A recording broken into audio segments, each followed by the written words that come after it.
is calm. Somewhere beyond your window, the world moves on, the wind sighs through trees. The faint hum of distant traffic or waves rolling against the shore marks the passing of time. And here you are, lying back, letting your breathing slow, allowing the soft edges of sleep to creep closer. But before the dreams come, I will tell you a story whispered through centuries, embroidered with wonder, suspicion, and the unending human urge to seek answers among the stars and the sea. Tonight, we travel into the hazy twilight of history, to a time before recorded time, when myth and memory wove themselves into the same fabric. It is the story of Atlantis, the fabled city said to have been swallowed by the ocean in a single day and night.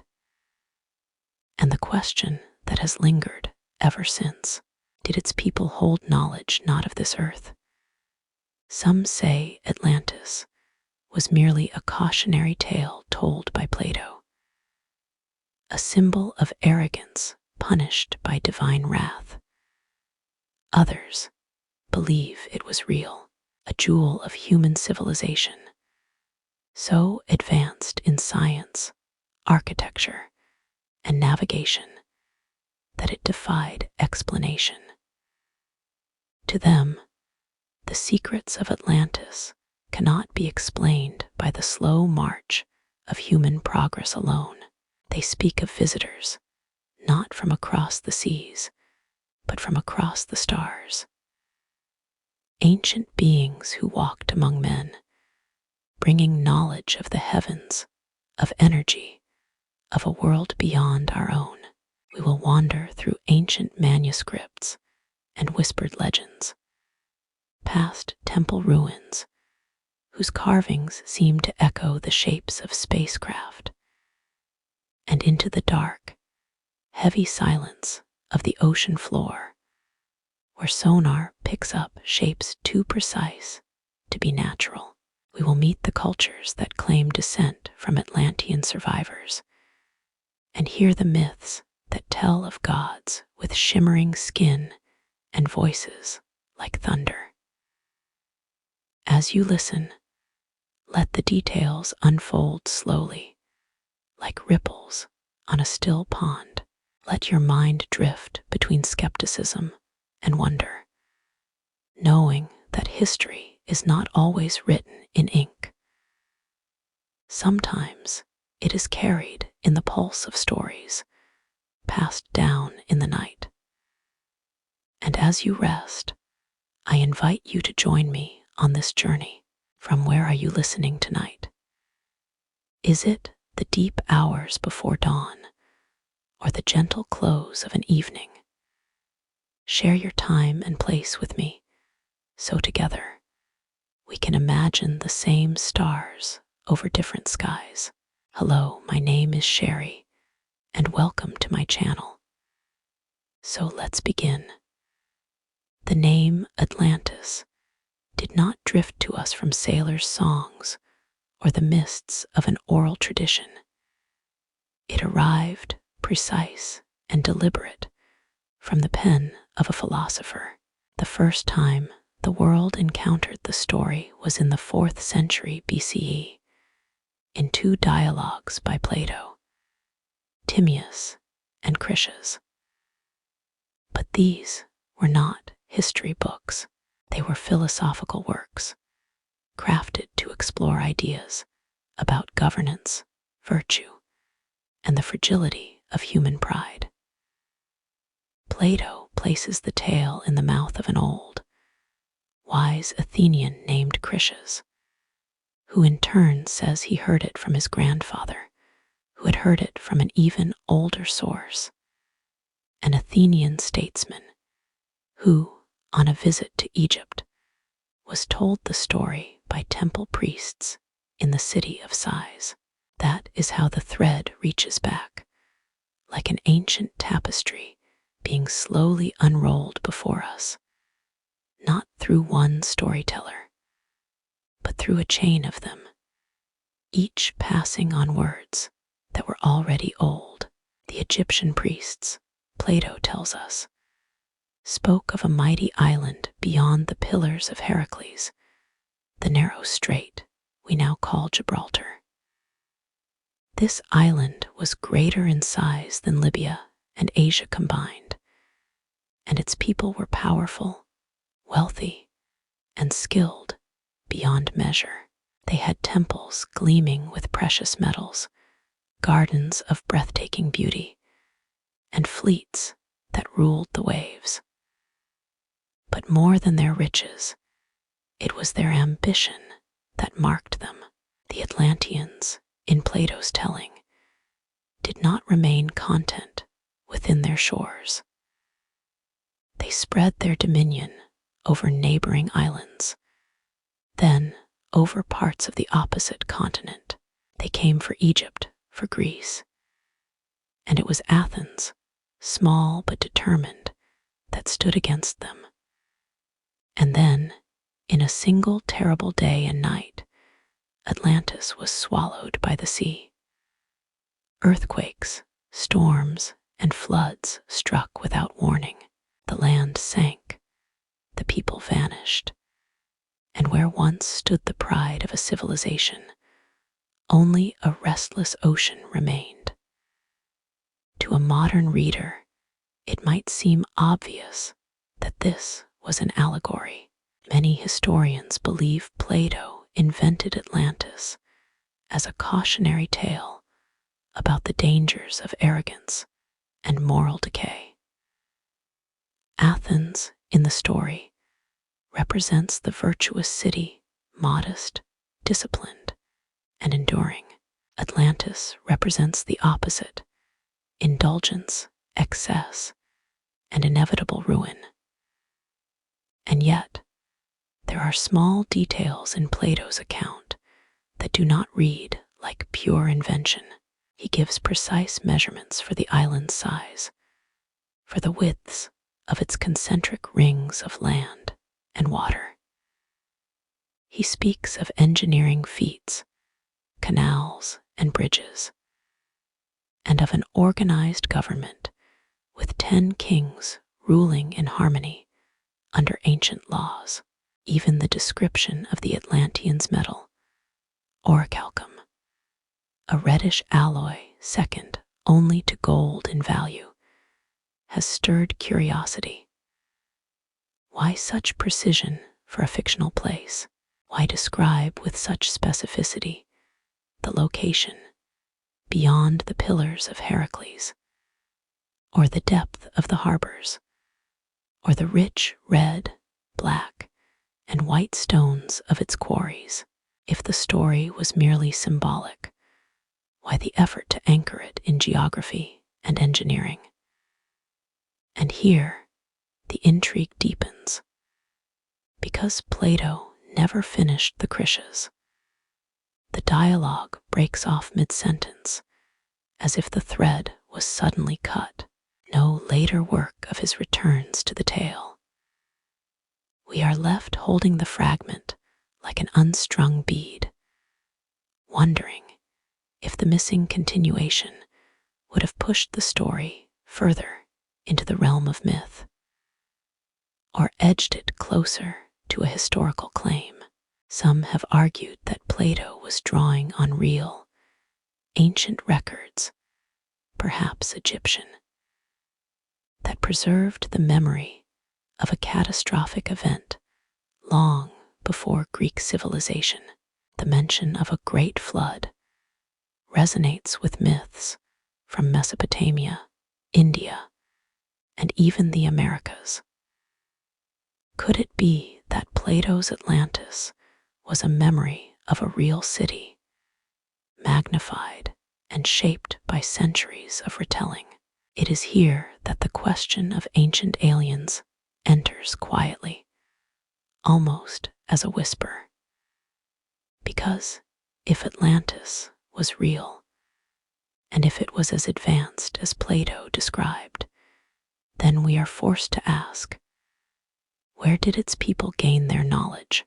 How could they have mastered such engineering, navigation, and metallurgy at a time when much of the world was still in the age of simple tools?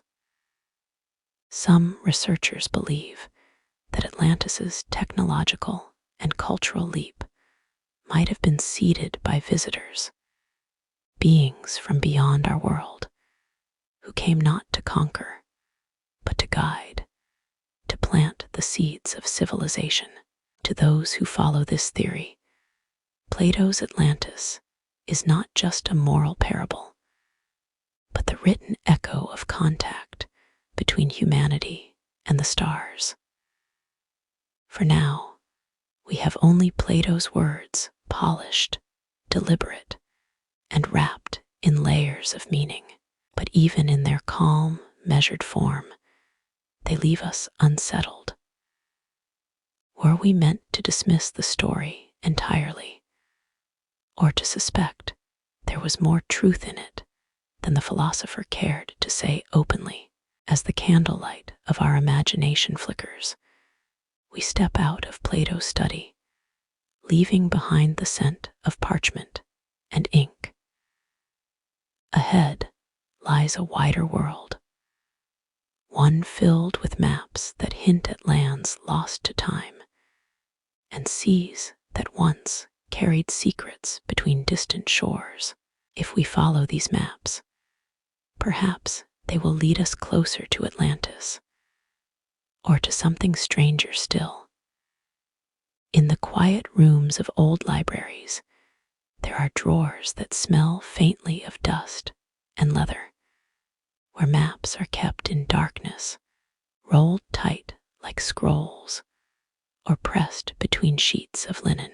Some of them are centuries old, some far older still, copied and recopied until the parchment beneath the ink has changed hands a dozen times.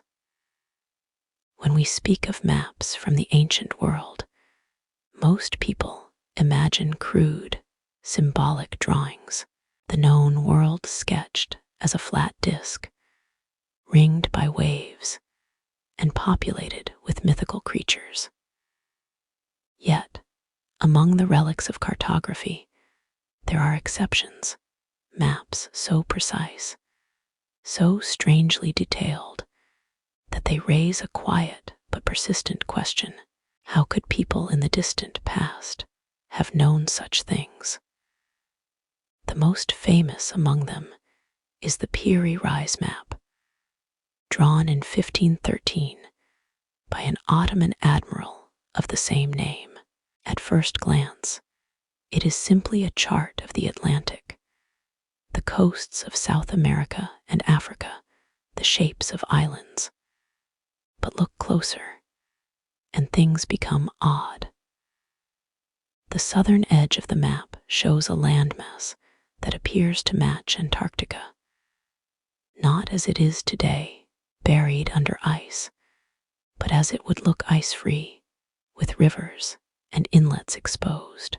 According to official history, no one had mapped Antarctica until the early 19th century, and certainly not without ice. The Piri Rise map, however, includes it centuries earlier. The admiral himself wrote that his work was compiled from many older maps, some so ancient he could not guess their origins. He spoke of charts from long-forgotten mariners, passed down like treasures across generations. Could these have been remnants from a civilization that sailed oceans before recorded history?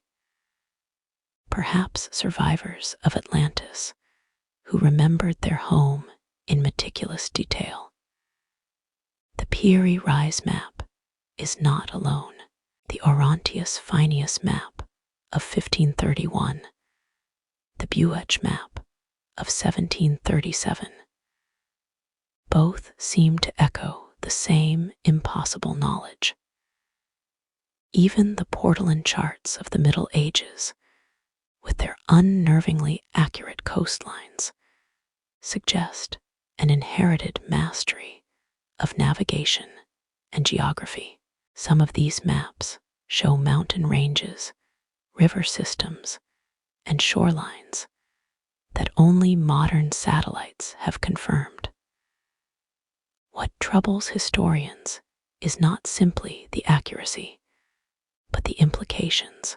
For a map to be so precise, its makers must have had advanced tools, a way to measure latitude and longitude, to chart distances across open ocean without land in sight. This requires mathematics, astronomy, and instruments that, according to our textbooks, were centuries, even millennia, away. It is here that the trail brushes against the edge of the Atlantis theory. Imagine, for a moment, a seafaring culture of great age, a people who knew the curve of the earth, who charted the stars not only to tell stories, but to navigate with precision. Imagine that this knowledge was not born in isolation, but given, handed down, perhaps, by beings whose own travels stretched between worlds. If such a civilization once existed, their maps would have been among their most precious possessions. And when the great disaster came, whether flood, earthquake, or both, those who escaped would carry the charts with them like holy relics. Over centuries, copies would be made, each losing some detail, but retaining the strange core of truth. By the time Piri Reis assembled his map, he may have been looking at the faded ghost of Atlantean cartography. Of course, the skeptics have their explanations. They speak of coincidence, of imaginative guesswork, of distortions caused by copying. They remind us that maps were often drawn for symbolic or political purposes, not strict geography. And yet, even they admit that the convergence of details in these ancient charts is unusual, too consistent to dismiss entirely as chance. But beyond their accuracy, there is another curious feature in many of these maps: the inclusion of islands that no longer exist. Some are mere specks in the ocean, others large enough to rival small nations. They appear in the middle of the Atlantic, only to vanish from later charts. Could these be mistakes? Perhaps. Or could they be memories of lands that once broke the surface, but were later claimed by the sea? Sailors have long told of phantom islands, places seen and charted in one voyage, gone in the next. Some of these are likely mirages, tricks of the light.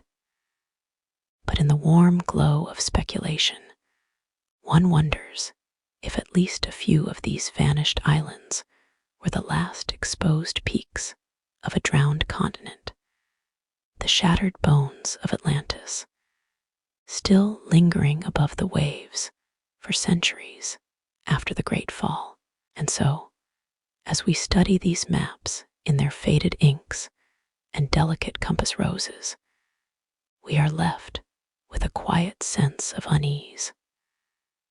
For if these ancient chart makers truly knew of lands across oceans, of continents under ice, and of islands now lost, then our timeline of human knowledge is incomplete. Somewhere in the long hush between the last great ice age and the first written word, there may have been a chapter we have forgotten. A chapter written not on parchment, but on stone harbors, sea routes, and the open water. The maps, like whispers from a past, we are not meant to recall. Do not shout their truth.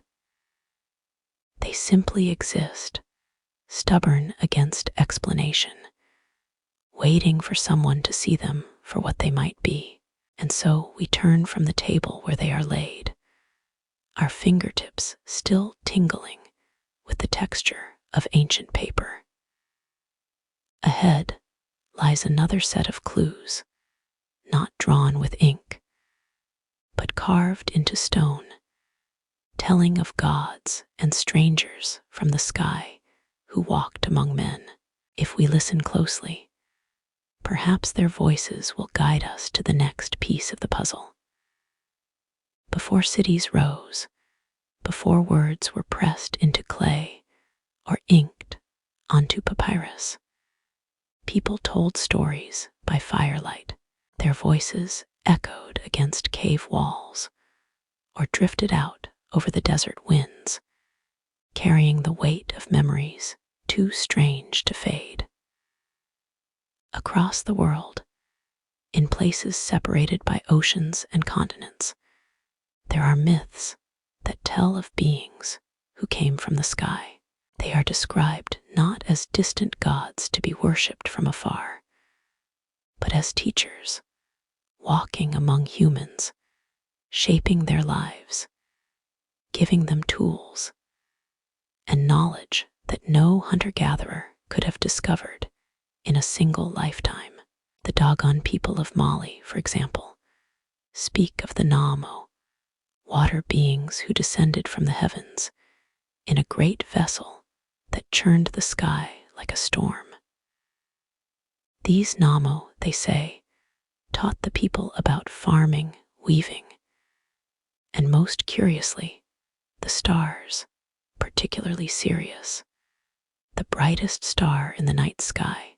The Dogon knew, long before modern telescopes, that Sirius had a hidden companion star, invisible to the naked eye. They spoke of its orbit and its weight, details only confirmed by astronomers in the 20th century. How could they have known? In ancient Sumer, the earliest recorded civilization, their clay tablets tell of the Anunnaki deities who came from the heavens and shaped mankind. The word itself means those who from heaven to earth came. In the myths, the Anunnaki are not distant forces of nature, but figures who engage directly with humans, teaching them agriculture, architecture, and the laws of kingship. On the other side of the world, in Mesoamerica, the Maya and Aztec legends speak of Quetzalcoatl, the feathered serpent, a bringer of civilization who arrived from across the sea. He taught calendar making, astronomy, and the principles of governance. His depictions, sometimes robed in strange garments, sometimes shown with a shining face, have stirred speculation for centuries. In Egypt, the god Thoth was said to have brought writing and mathematics, and was often associated with wisdom that seemed to transcend human experience. Even older than him, the mysterious Osiris is sometimes described not merely as a god, but as a ruler who came from across the waters to civilize the Nile Valley. These myths, taken separately, could be dismissed as cultural imagination. The human tendency to explain sudden leaps in knowledge by crediting them to divine beings. But together, they form a pattern. They describe figures who arrive suddenly, bearing advanced knowledge, and then vanish, often promising to return. This is where the Atlantis connection quietly emerges.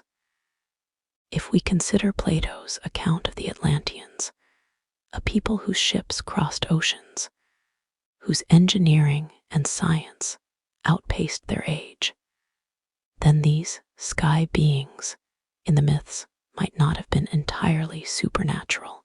Perhaps they were survivors of a lost world, bringing with them remnants of their knowledge.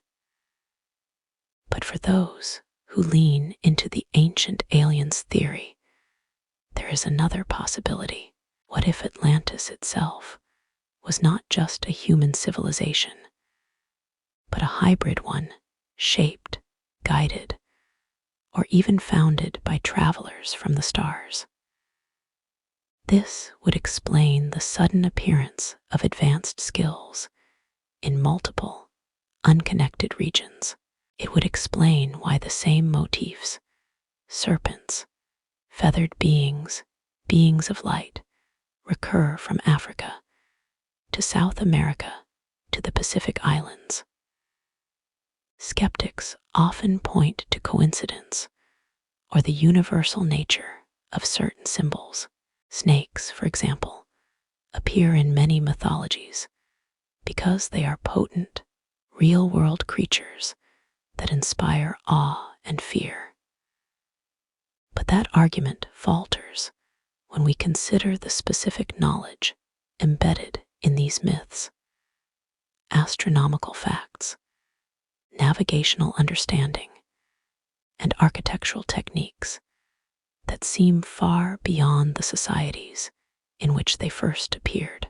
There's another thread here, one that hums softly in the background: the reverence for the stars themselves. Across countless cultures, the origin point of these visitors is often linked to specific constellations: Sirius, Orion, the Pleiades. To modern astronomers, these are simply stellar neighborhoods. But to the ancients, they were the homes of gods, and perhaps the departure points for very real journeys. Imagine standing in a clearing thousands of years ago, looking up into a sky unspoiled by artificial light. The Milky Way arcs overhead like a river of crushed pearls. In such a night, the stars are not distant. They are present, alive, whispering. If a stranger appeared from those lights, would we not enshrine them in story forever? Whether we interpret these figures as deities, alien travelers, or survivors of a forgotten continent, their impact is the same. They transformed humanity. And in the quiet moments, when we compare the details across cultures, we feel a certain shiver, as though the ancients knew a chapter of our history we have long since forgotten. And so we carry these myths forward, not as mere relics of primitive belief, but as possible keys to a larger, older truth, one that links the stars to the sea and the sky to a city that vanished beneath the waves. As we leave the fireside where these stories were first told, we step into another mystery, one not written in words or remembered in song, but carved into the stone bones of the earth itself. These stones, standing silent for thousands of years, hold shapes and alignments that seem to defy their age. If we can understand them, perhaps we will see the shadow of Atlantis more clearly. When we speak of ruins, we often picture crumbling walls, weathered by centuries, their stories faded like old ink. But some ruins do not simply erode with time, they resist it. They stand as though the centuries have brushed past them without leaving a mark. Their stones locked together so perfectly that not even a blade of grass can slip between. Take, for instance, the walls of Sacsayhuaman, high above the city of Cusco in Peru. Great blocks of stone, some weighing more than 100 tons, are fitted together in complex patterns, each stone shaped uniquely to its neighbors. No mortar binds them, yet they have stood through countless earthquakes that have shattered later, more modern constructions. How could such stones be moved, shaped, and placed with such precision in an age without iron tools or advanced machinery? Or consider Baalbek in the Bekaa Valley of Lebanon, where the massive trilithon stones lie at the base of the Temple of Jupiter. Each one weighs more than 800 tons, more than twice the weight of the largest stones at Stonehenge. Even with today's cranes, moving such stones would be a formidable challenge. Yet there they are, positioned with uncanny accuracy, as though placed by hands that knew no limits. In Egypt, beyond the grandeur of the pyramids, there are lesser-known relics that whisper of equally strange skill. The granite boxes in the Serapeum of Saqqara, each carved from a single block of stone, their surfaces so flat and smooth that they could be mistaken for modern machine work. The precision is measurable, deviations of less than a millimeter across several meters. And scattered across the world, from Nan Madol in Micronesia to the Yonaguni Monument off the coast of Japan, we find structures that defy simple explanation. Nan Madol is built atop a coral reef, using massive basalt columns arranged like logs in a raft, forming canals and platforms. Yonaguni lies beneath the sea, with terraces, steps, and flat plains that some claim are natural. Others insist are carved. To the historian, these are anomalies. To the curious mind, they are pieces of a puzzle, one that may connect to Atlantis. Plato described the Atlanteans as master builders, shaping their capital with concentric rings of land and water, erecting temples and walls faced with red, black, and white stone. He spoke of bridges, canals, and harbors, feats that require advanced surveying, engineering, and a deep understanding of materials. If we imagine that survivors of Atlantis escaped the destruction of their homeland, they might have carried their skills to new shores. Over generations, their methods could be passed down, adapted to the resources of each new land. This could explain why we see sudden bursts of architectural brilliance in otherwise primitive societies, structures that appear centuries ahead of their time, surrounded by simpler buildings. The ancient aliens theory extends this further. Perhaps those who taught these skills were not merely human survivors, but the same star-born teachers found in the myths we've already heard. If so, the precision, scale, and durability of these structures are not just signs of a lost civilization, but of a knowledge that came from far beyond our planet. Skeptics argue that determination, manpower, and clever use of primitive tools could explain these feats.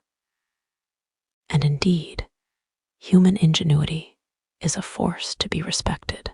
But this explanation begins to fray when we consider not just one site, but the pattern, the recurrence of impossibly large stones advanced alignments with the solstices or star risings, and techniques that appear fully formed rather than evolving gradually.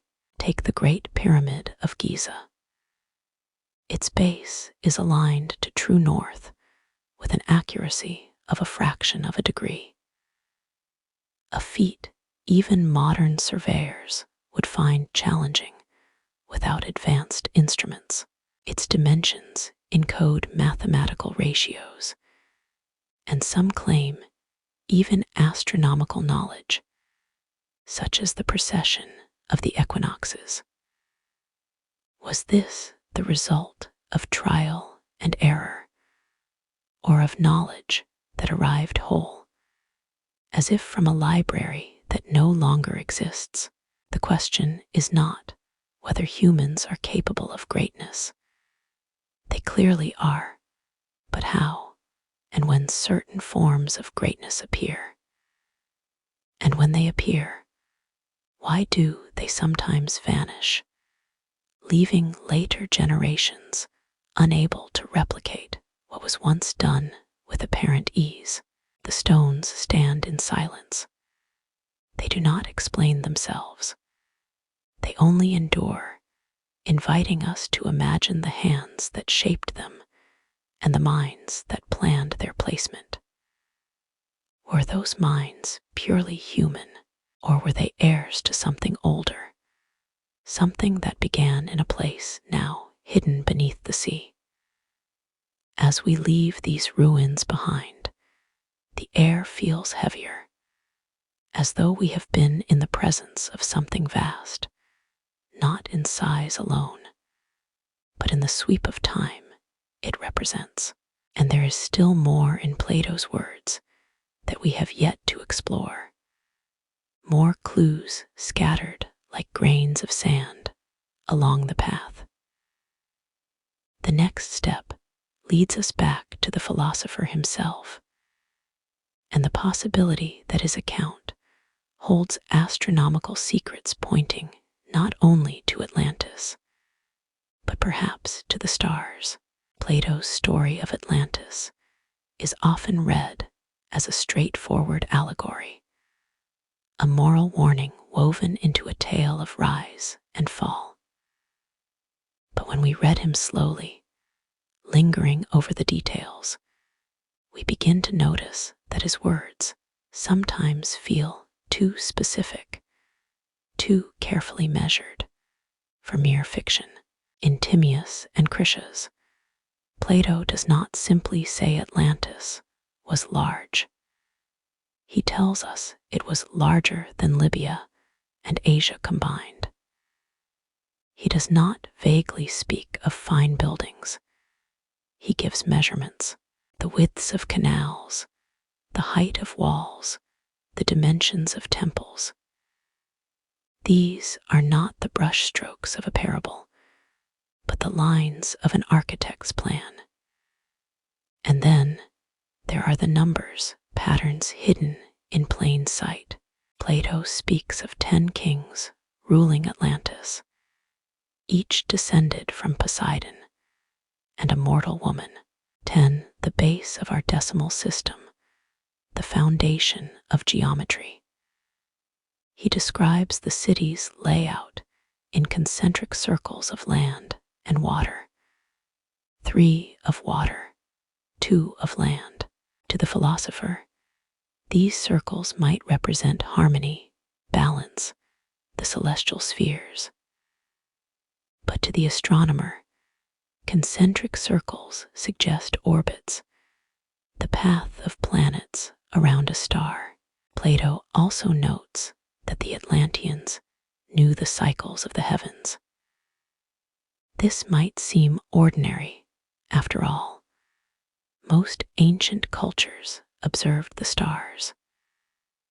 But some researchers suggest that the measurements he provides for the Atlantean capital encode astronomical constants, the length of the solar year, perhaps even the precession of the equinoxes, the slow 26,000-year wobble of Earth's axis.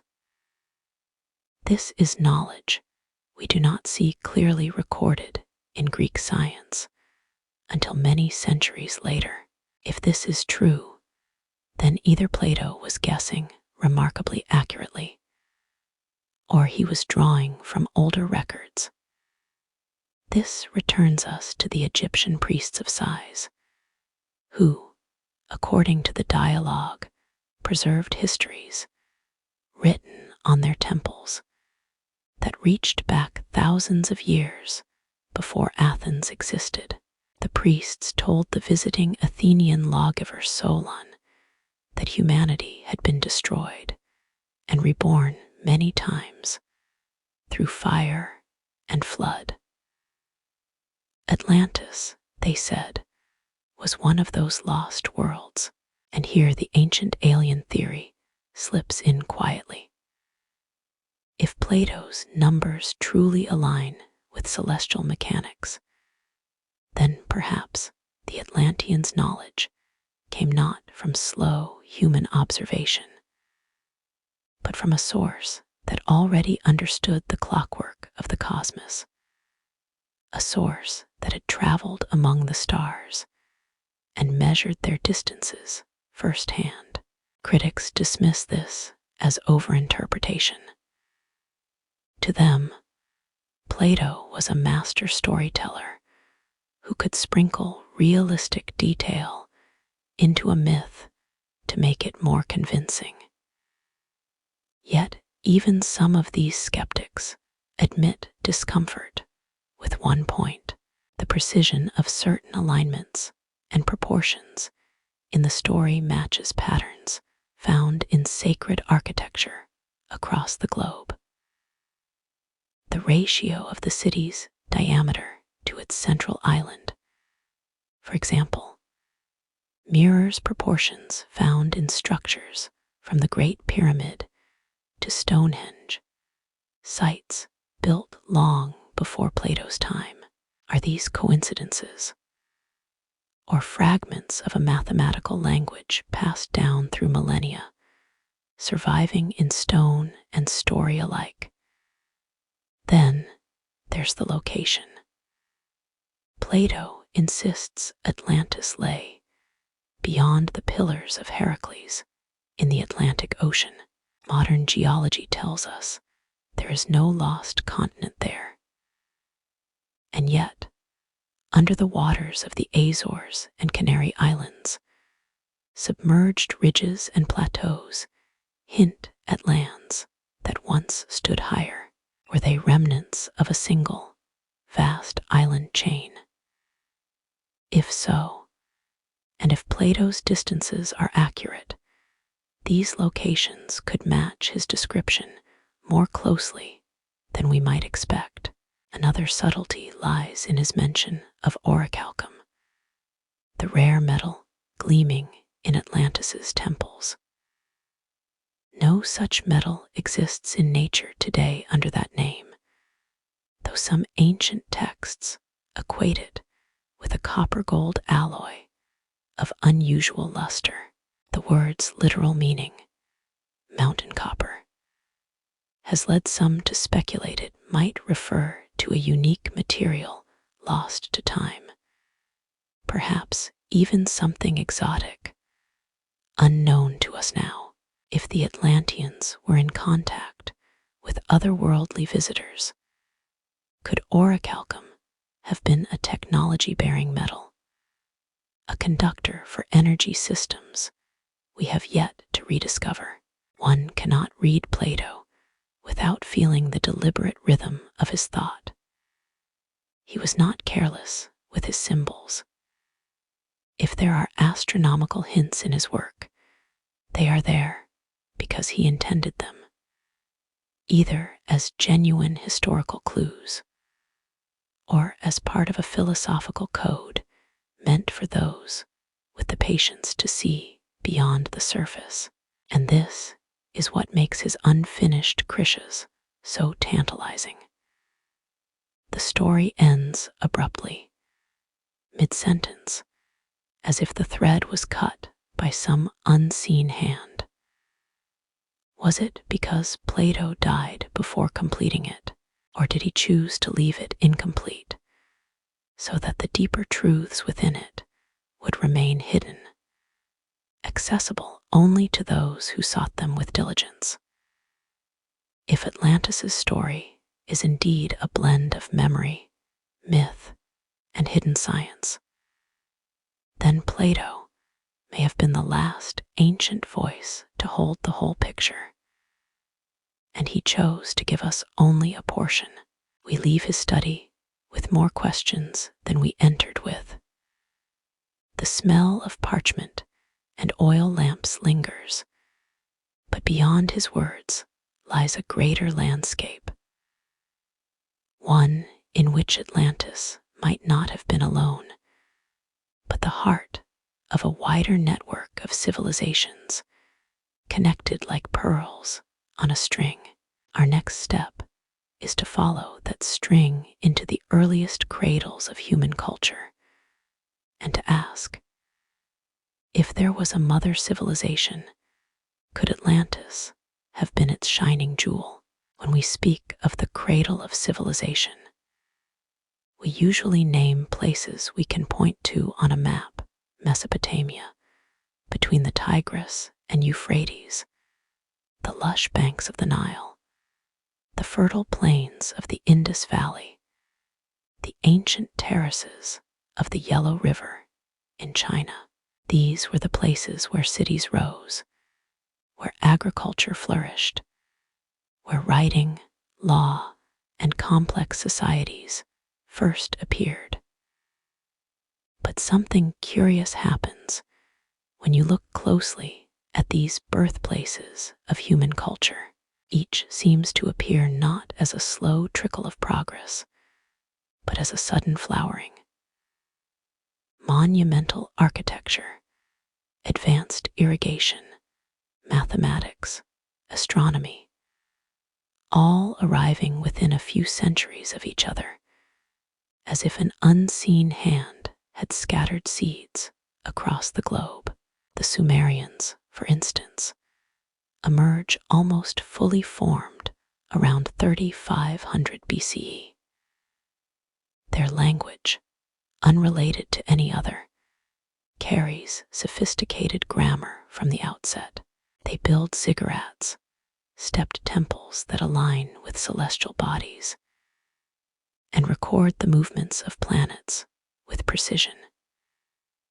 In Egypt, the Old Kingdom rises to greatness so quickly that the pyramids seem to arrive at the very dawn of their civilization, rather than at the culmination of a long architectural evolution. The Pyramid of Khufu, built around 2560 BCE, remains the largest stone structure ever constructed. Yet no clear record survives of how its builders achieved such perfection. In the Indus Valley, cities like Mohenjo-Daro and Harappa display grid-like streets, advanced sewage systems, and standardized weights and measures. Achievements not matched in some parts of the world until thousands of years later. Even in the Americas, civilizations such as the Olmec appear suddenly, already possessing the hallmarks of complex culture: monumental sculptures, ceremonial centers, and a clear understanding of astronomy. If we accept the conventional view, these civilizations arose independently, each through its own unique process of trial and error. But another possibility lingers, that they are not entirely isolated miracles, but branches from the same root. Here is where Atlantis re-enters the story. Imagine for a moment that before recorded history, there was a single advanced civilization, perhaps not global in reach, but ocean-faring, able to make contact with distant shores. Its people carried knowledge of architecture, navigation, governance, and astronomy. When their homeland was lost, whether to a sudden disaster or a slow decline, the survivors scattered. Some settled in the fertile river valleys of the Old World. Others may have crossed oceans to the New. In each place, they taught what they could, adapted to the local conditions, and became part of the stories and myths of the people they encountered. The ancient alien hypothesis pushes this vision further still. If Atlantis itself had been guided by beings from beyond Earth, whether as founders, teachers, or partners, then the spread of civilization was not simply the work of human refugees, but of a chain of influence reaching back to the stars. This would explain not only the sudden leaps in technology, but also the shared symbols, myths, and measurements across cultures separated by vast oceans. Consider the recurring motifs: the serpent as a bringer of wisdom, the flood that destroys and renews, the star cluster of the Pleiades as an origin point. These appear in Aboriginal Australian traditions, in Native American myths, in African folktales, and in the temple carvings of Asia. It is as though humanity remembers one story, told in many tongues. Skeptics point out that human ingenuity, when faced with similar challenges, often arrives at similar solutions. Irrigation, for example, is an inevitable development for agriculture in dry regions. Monumental architecture arises as a way to display power and inspire awe, and yet there is still the question of timing. Why do these leaps occur in multiple places within a relatively short window of history, after hundreds of thousands of years of slower progress? It is almost as if there is a missing chapter, a period just before our recorded history began, when something or someone accelerated our path forward. Atlantis, if it existed, might not have been the sole source of this acceleration, but perhaps its brightest and most influential example. We have no surviving libraries from this age, no preserved blueprints or textbooks. What we do have are stones, myths, and the faint echoes of knowledge embedded in the earliest civilizations. If we listen carefully, we may catch the rhythm of a shared origin, a rhythm that leads back across seas and centuries to a city whose streets have long since been claimed by the tide. And so we move forward, leaving the cradles of civilization behind, and step into the realm of symbols, the marks and patterns left behind by ancient hands, some carved into rock, others painted on temple walls. These are the fingerprints of the past, and some of them seem to point not only to the sea, but to the stars above it. If we can understand these symbols, we may begin to read the language of Atlantis itself. Symbols are the oldest language humanity has ever spoken. Long before alphabets, people carved meaning into stone, pressed it into clay, painted it onto walls. They are whispers in a language without sound, surviving across thousands of years. Among these enduring images, certain ones appear again and again, in places separated by oceans and centuries. Some are simple spirals, circles, waves, yet they seem to carry meanings deeper than decoration. Others are complex, like celestial maps or hybrid creatures, and their repetition hints at a shared memory carried across the world. One of the most common is the spiral. You see it on the walls of Newgrange in Ireland, carved 5,000 years ago. You see it in the rock art of the American Southwest, in the petroglyphs of Polynesia, in Bronze Age ornaments from Europe. The spiral can be many things: the whirl of a galaxy, the curl of a wave, the path of the sun over the year, the journey of the soul. To some, it is a symbol of cycles, birth, death, and rebirth, perhaps even echoing the destruction and rebirth of civilizations like Atlantis. Another recurring image is the trident or three-pronged scepter, the weapon of Poseidon, the god said to have founded Atlantis in Plato's tale. In Greek art, it is the mark of the sea's power. In India, the trishula is a divine weapon associated with Shiva, destroyer and creator. Even in Mesoamerican glyphs, three-pronged symbols sometimes appear in association with water or sky gods.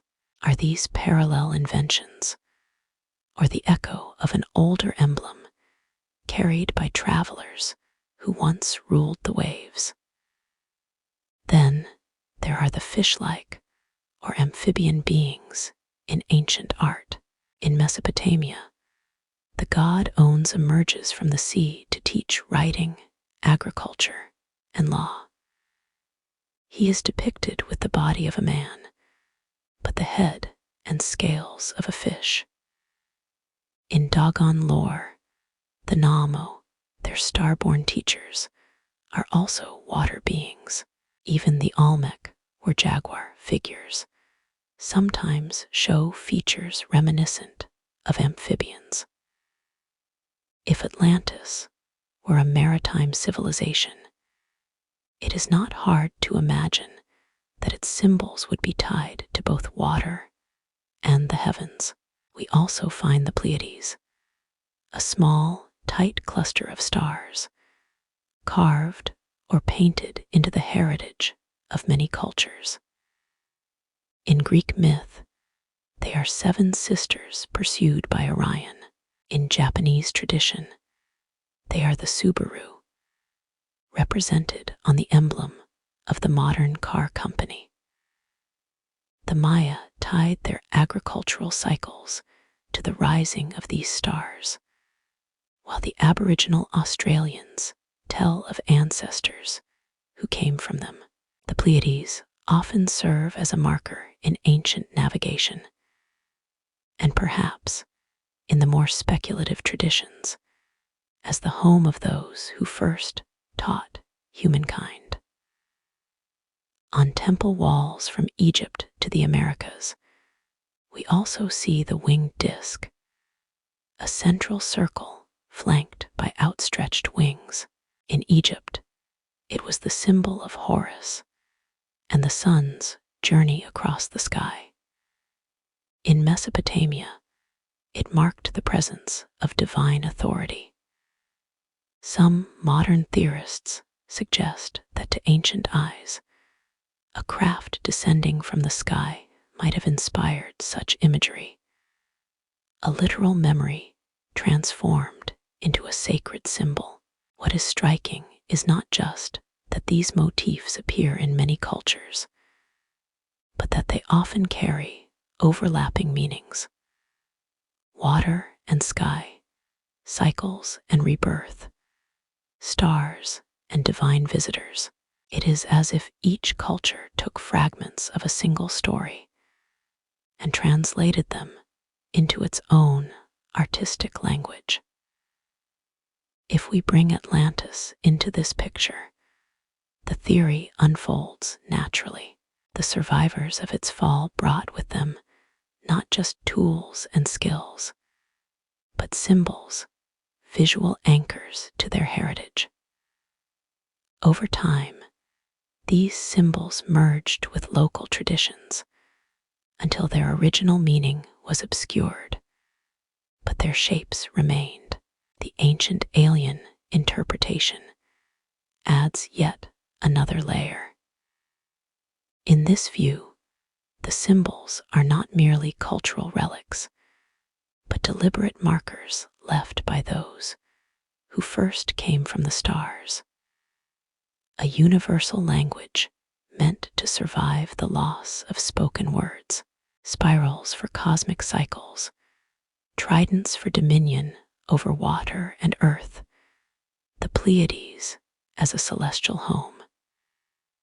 If this were true, then Atlantis might have been not just a civilization, but a station, a meeting point between our world and others. Skeptics argue that humans have always shared certain experiences. We all see the same sun, moon, and stars. We all witness the sea's power. We all understand cycles of birth and death. The repetition of symbols, they say, is the natural result of shared human perception. But what they cannot fully explain is why some of these symbols are tied so specifically to similar myths of lost lands, sky beings, and cataclysmic floods. In cultures that, by the standard timeline, should never have influenced each other, in the end, symbols are like footprints in the sand.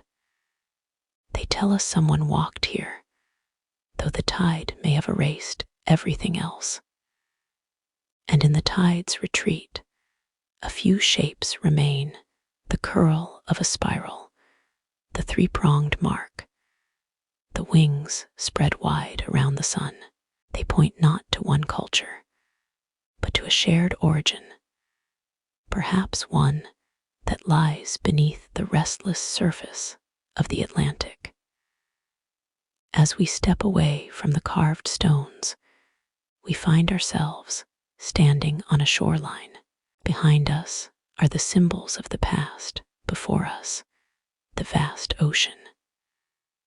Across its waters, almost every culture holds the same memory of a great flood that came without mercy, and of a world that was never the same afterward. It is toward that flood that we now turn. The memory of a great flood is one of the most persistent stories humanity has ever told. It ripples across cultures like the waves it describes, carrying the same core image: water rising without mercy, sweeping away cities, kingdoms, and lives, leaving behind only a handful of survivors. In Mesopotamia, it is the epic of Gilgamesh that preserves the tale. Utnapishtim, warned by a god, builds a great vessel to save himself, his family, and the seeds of all living things. When the floodwaters recede, his boat comes to rest upon a mountain. The similarities to the biblical Noah are not coincidence. The Hebrew version is a later echo of this older story. The Greeks had their own, Deucalion and Pyrrha, who survive a flood sent by Zeus to cleanse a corrupt humanity. They float in a chest for 9 days before the waters subside, then repopulate the earth by casting stones over their shoulders, which transform into men and women. In India's ancient texts, Manu is warned by a fish, an avatar of the god Vishnu, about an impending deluge. He builds a boat, ties it to the horn of the giant fish, and is guided to safety as the waters cover the world. Among the Maya, the Popol Vuh tells of earlier worlds destroyed by floods before the current age of humanity. The Aztec Codex, Chimalpopoca, speaks of a sun that ended in water, drowning an earlier race of beings. In the Pacific, Maori legends describe floods that reshape their islands, while in Australia, Aboriginal stories recount the drowning of vast tracts of land by the sea's hunger. Even in the far north, the Inuit tell of waves that swallowed whole villages, leaving only those who had fled to the highest peaks. And in South America, the Andean peoples speak of a flood that swept away the first people, after which the god Viracocha created a new race to inhabit the earth. The flood myth is not confined to a single place or time. It is as if the human mind, scattered across continents, remembers one terrible event, or perhaps a series of events that reshaped the world. For mainstream historians, such floods might reflect local disasters, the breaching of a riverbank, the overflowing of a lake, the collapse of an ice dam. Over generations, these real events could grow into epic stories. But there is another possibility, one that ties the flood myths directly to Atlantis. Plato's account speaks of a mighty city swallowed by the sea in a single day and night of misfortune. If this destruction occurred during a period of global instability, perhaps at the end of the last ice age, it is conceivable that rising seas and violent storms erased not only Atlantis, but many coastal settlements. Around 11,600 years ago, the Earth's climate shifted abruptly at the close of the Younger Dryas period. Glaciers melted, seas rose, and coastlines everywhere changed. Geologists estimate that sea levels climbed by more than 100 meters, drowning vast areas that had once been dry land. This was not a slow, gentle process. In some places, the rise may have been catastrophic, driven by massive glacial meltwater floods. If Atlantis had stood on a low-lying island or near the edge of a continental shelf, it would have been no match for such forces. The survivors, whether few or many, would have fled inland, carrying with them memories of the catastrophe. Over generations, these memories became the great flood myths we know today, colored by local beliefs and landscapes, but united by the same image, water as both destroyer and renewer. For those who lean toward the ancient alien hypothesis, the flood takes on an even grander scale. In this view, the disaster might have been triggered by an external event, a cometary impact, as some scientists suggest, or even a celestial intervention. The flood then serves not only as a geological turning point, but as a deliberate reset in human history. The gods who appear in myths after the deluge, teaching agriculture, astronomy, and law, might have been the remnants of Atlantis' own leaders, or visitors returning to rebuild what was lost. Whether you see the flood as nature's fury, cosmic accident, or the final act of an advanced age, the result is the same. It washed away much of what came before. Civilizations, cities, and records vanished beneath the waves, leaving only scattered memories in stone, symbol, and story. The most haunting thought is this: if so much could be erased in such a short time, how much of our own world could vanish just as easily? Our skyscrapers, satellites, and archives, would they endure 10,000 years? Or would future generations find only fragments and wonder at our myths? Standing in the silence after the storm, it's easy to imagine the survivors of Atlantis, or of any ancient flood, watching the sun rise over a changed horizon, knowing the world they had known was gone forever. From this point in our journey, the flood becomes more than a story. It becomes a boundary line between worlds. On one side lies the lost age, on the other, the age of rebuilding. And in that rebuilding, certain cities emerge places of mystery and wonder, perhaps carrying the last sparks of Atlantean knowledge. It is to those cities that we turn next, stepping onto their ancient stones and into their silent, watchful ruins. After the floodwaters receded, the map of the world was redrawn. Coastlines shifted, islands vanished, and entire landscapes slipped beneath the ocean.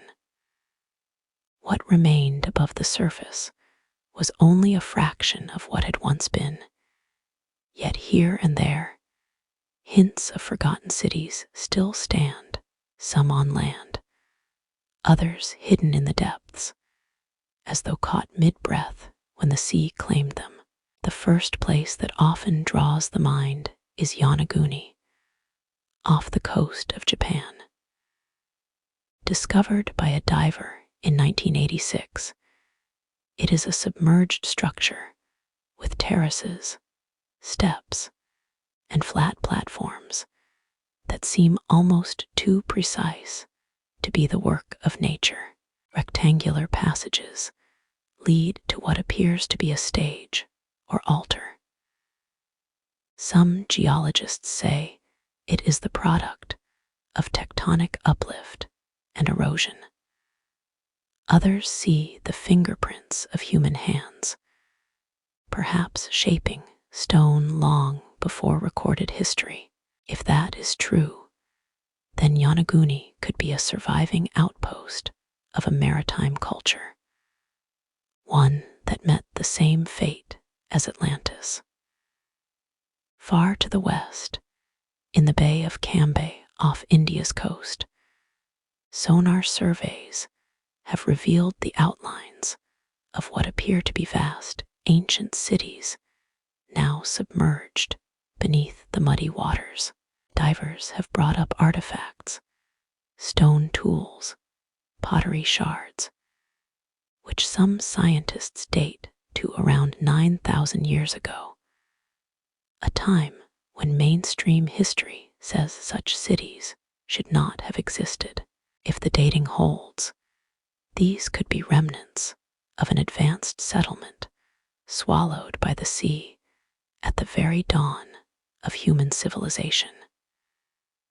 In the Mediterranean, whispers of Atlantis often turn toward Santorini, ancient Thera, where a volcanic eruption around 1600 BCE destroyed a thriving Minoan port city.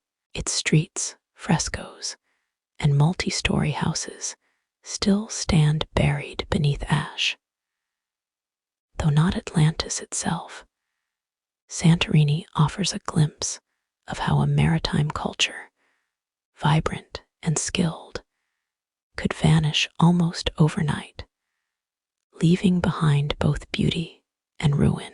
And then there is the Caribbean, where divers and sonar surveys have claimed to find symmetrical formations on the seafloor off Cuba's coast. Rectangular blocks, straight walls, even what might be stepped pyramids lie in darkness, nearly 700 meters below the surface. At that depth, they would have been built long before known human history. While many scientists caution that the images are inconclusive, the possibility alone fuels the thought that if Atlantis had stood in the Atlantic, its remains might look much like this: silent, geometric, waiting to be rediscovered. Egypt, too, holds its submerged secrets. In the waters near Alexandria lies Heracleion, an ancient port city once bustling with temples and commerce. For centuries, it was thought to be a myth, until divers uncovered its colossal statues, inscribed pillars, and even gold coins lying on the seabed.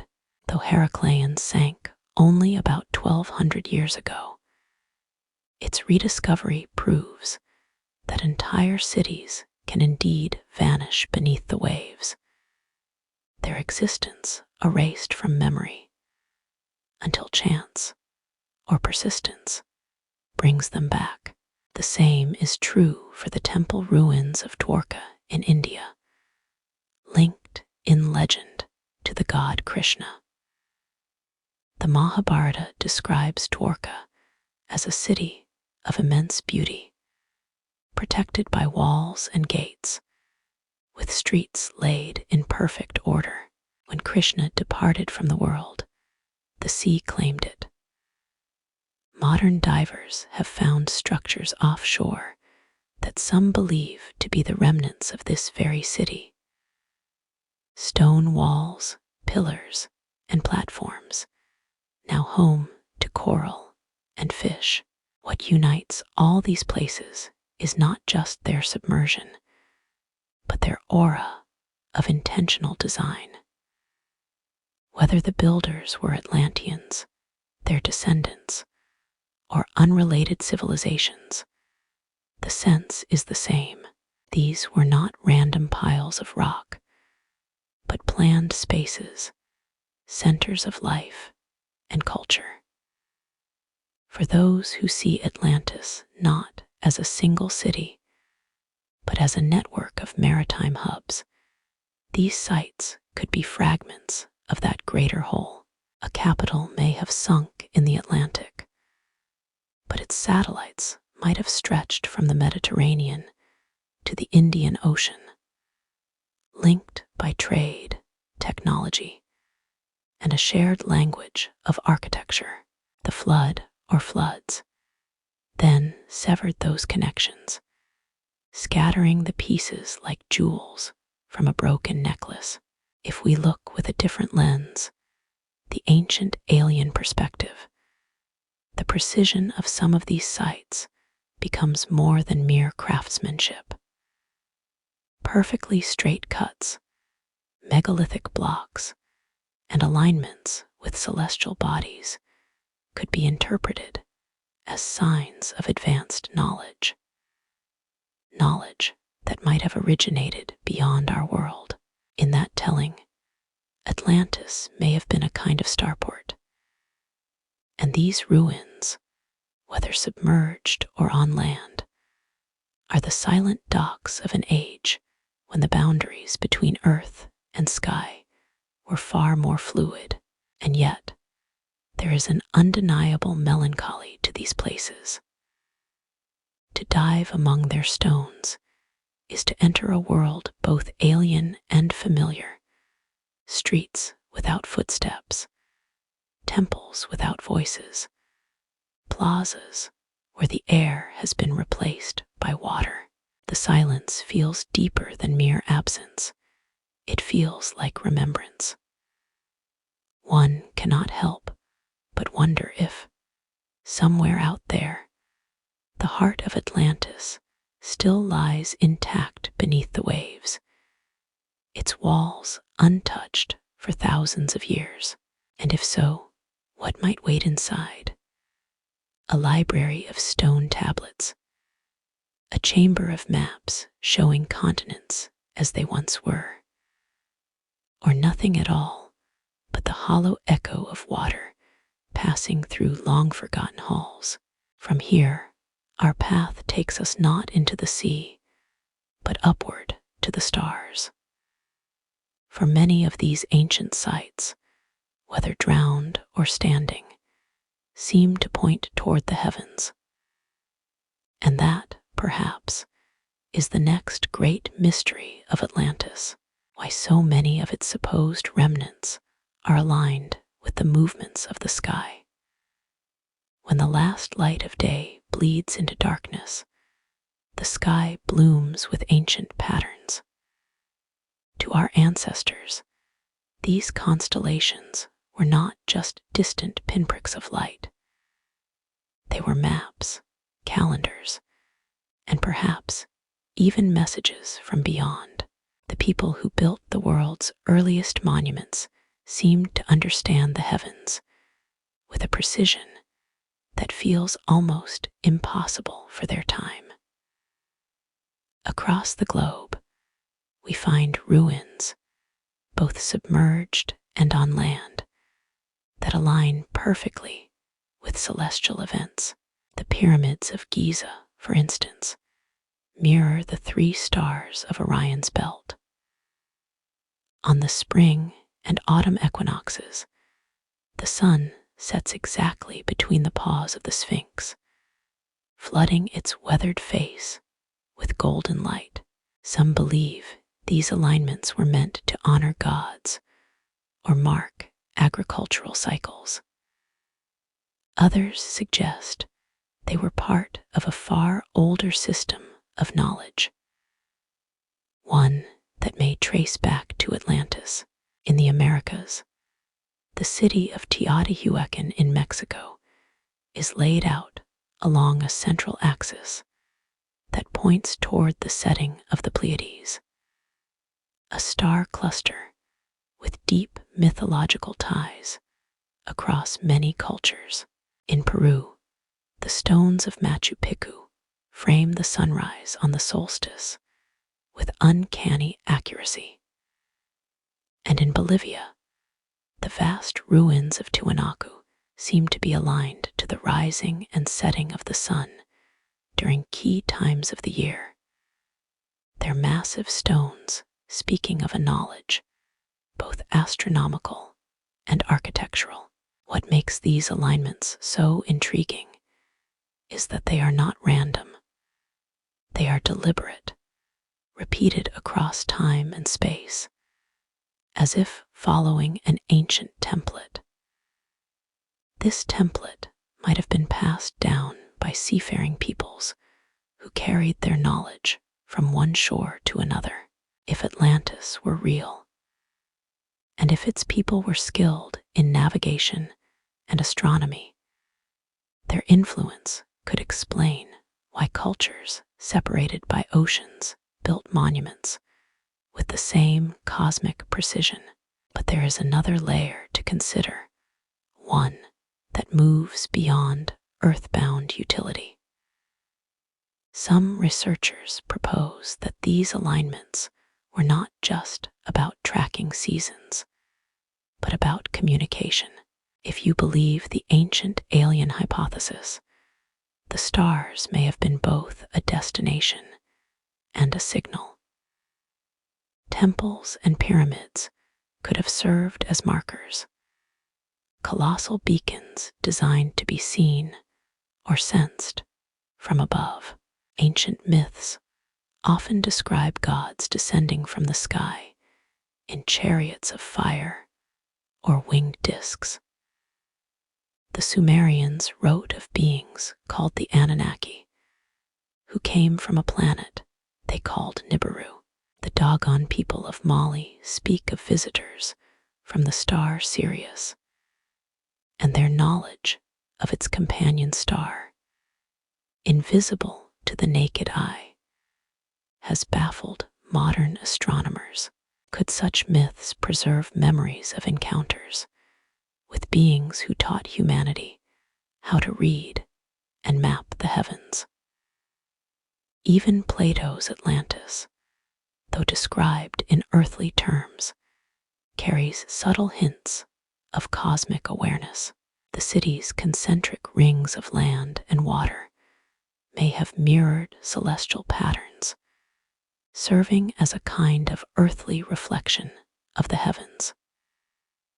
If so, the destruction of Atlantis might have been more than a terrestrial tragedy. It could have severed humanity from a deeper connection to the cosmos. The idea that ancient cities form part of a cosmic map is more than poetic speculation.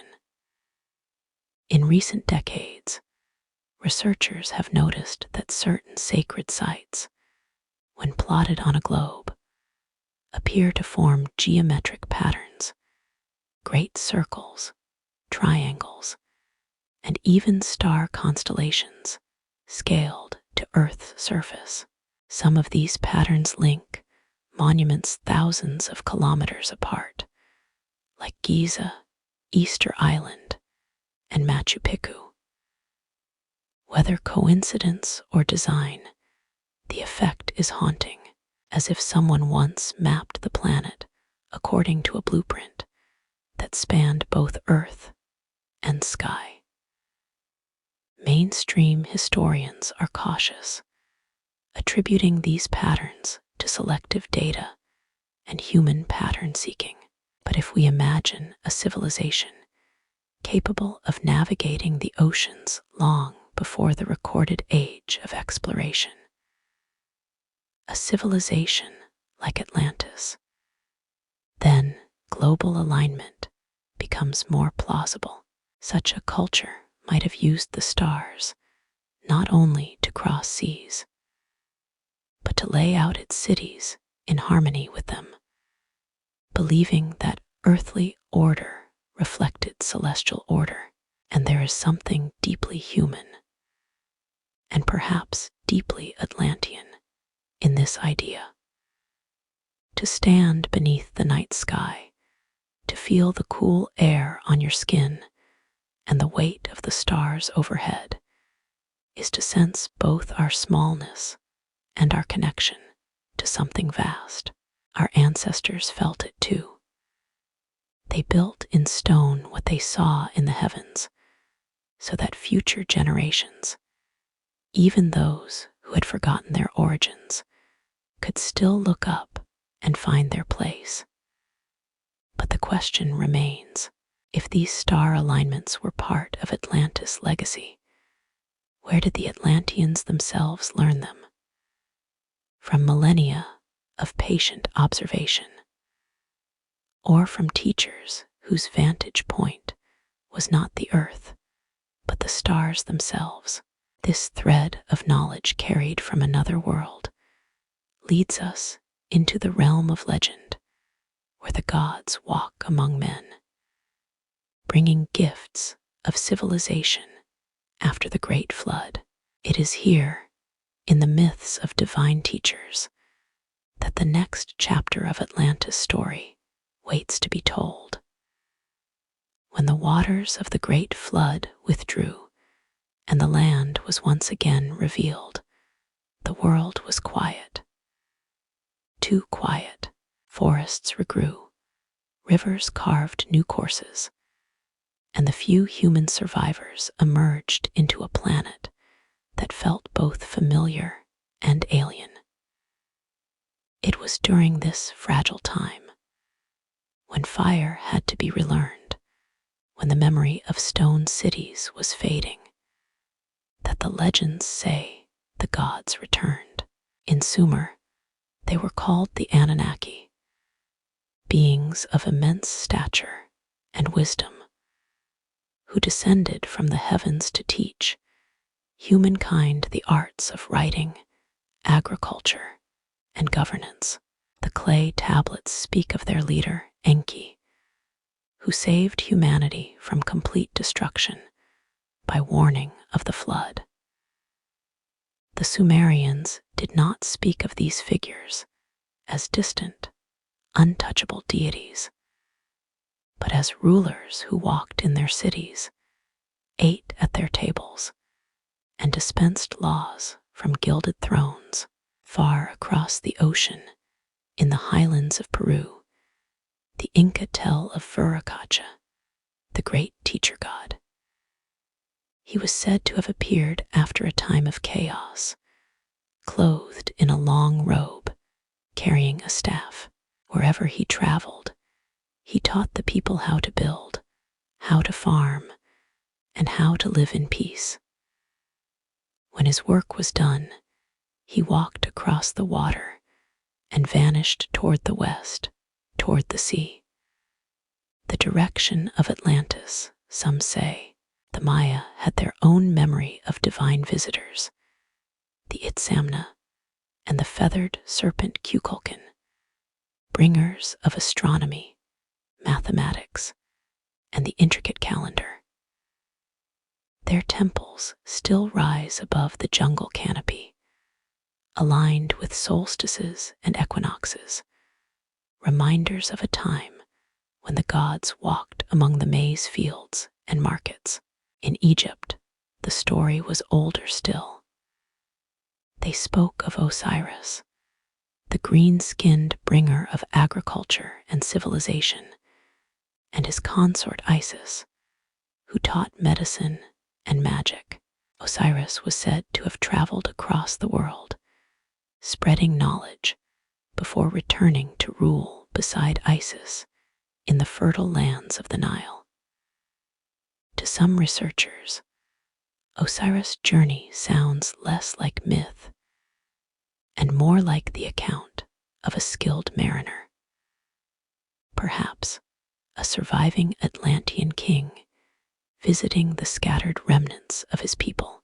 Even the Greeks, who gave us the written tale of Atlantis through Plato, spoke of gods and demigods who intermingled with humans in the ages after great catastrophes.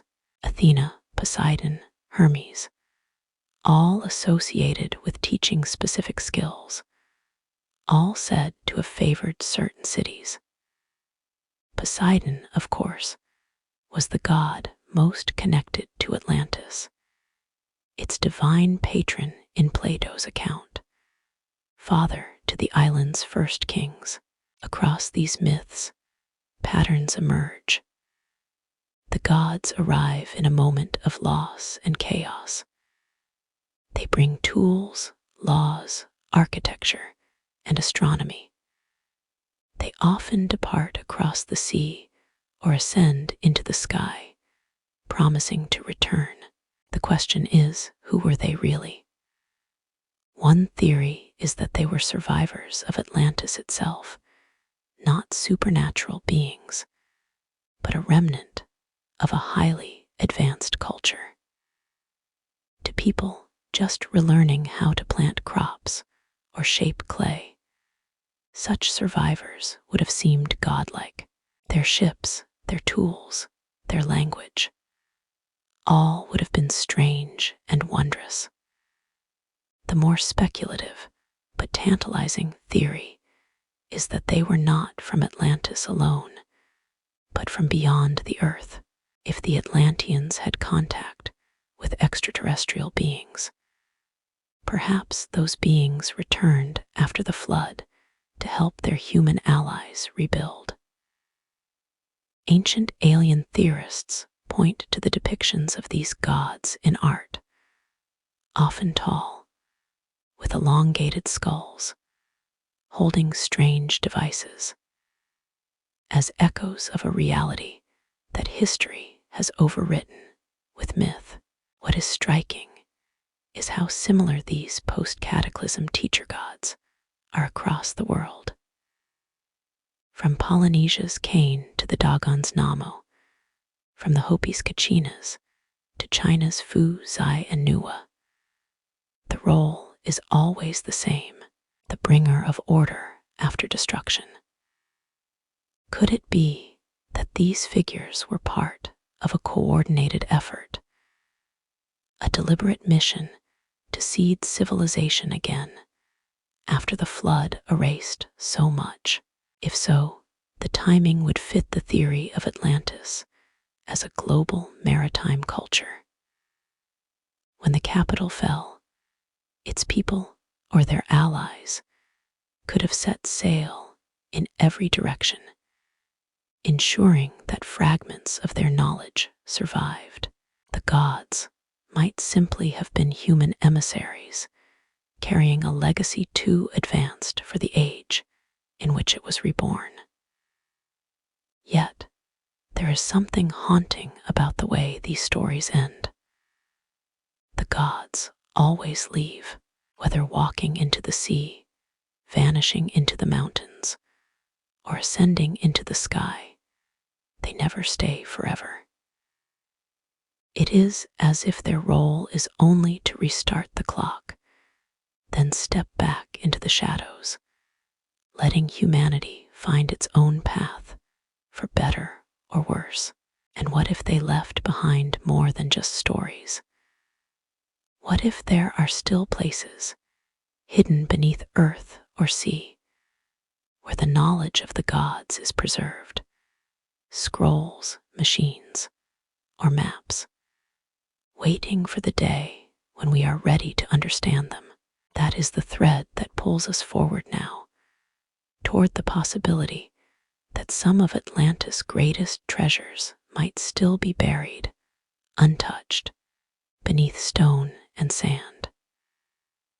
When we speak of Atlantis, it is easy to picture grand temples and marble colonnades.